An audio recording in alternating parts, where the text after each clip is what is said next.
This is a 5-gallon bucket of plain tap water that I let sit for 48 hours to off-gas the chlorine. And this nutrients I will use in my cracky bucket, my mini NFT, my wicking bucket, and also in my large NFT system. So let's get started. First off, I'll start with the master blend. And it has a recipe for 5 gallons. Master blend, approximately 2 teaspoons dissolved completely.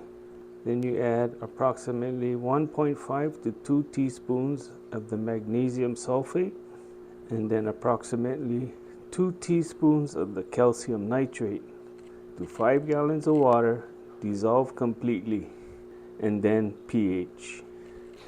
And that's for full strength for 5 gallons. I don't mix full strength for all my leafy greens and anything that I grow in my garden. I go 1/4 to 1/3 strength approximately. So for 5 gallons of water, a half a teaspoon, which makes it a quarter of a strength. And that's what I use from seedling and usually all the way up to harvest. We'll put a half a teaspoon master blend, mix to completely dissolved. Once that's dissolved, we'll put a half a teaspoon of Epsom salt, mix to it's completely dissolved. Then calcium nitrate, mix to completely dissolved. And there you have it, folks.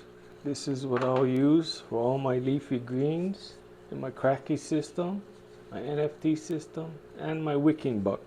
By no means am I a professional. This is just what I do, and it works awesome.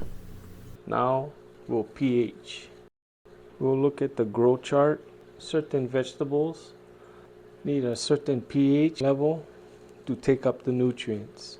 So let's take a look at that. So let's just say, for instance, you wanted to grow some cabbage. This chart calls for 6.5 to 7.0 pH.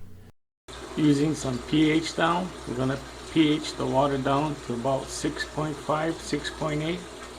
Once we get it down to that target, we'll add it in. I usually wait about 20 to 30 minutes after I add some pH down, give it a good mix, and let it sit, and then I recheck the pH again. If it needs a little more, I add a little bit more, little by little. Do not rush this process. Now that I got the water down to 6.6, we're gonna go ahead and add it in.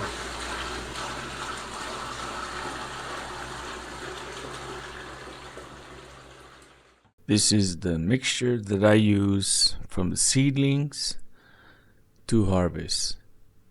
Checking my pH every 3 to 4 days to make sure it's in the range that the plants can take up the nutrients. And this method works great for me. So I hope this video will inspire somebody to grow their own food at home. If you enjoyed this video, please like, subscribe, and share, and catch the next one. Thanks for watching.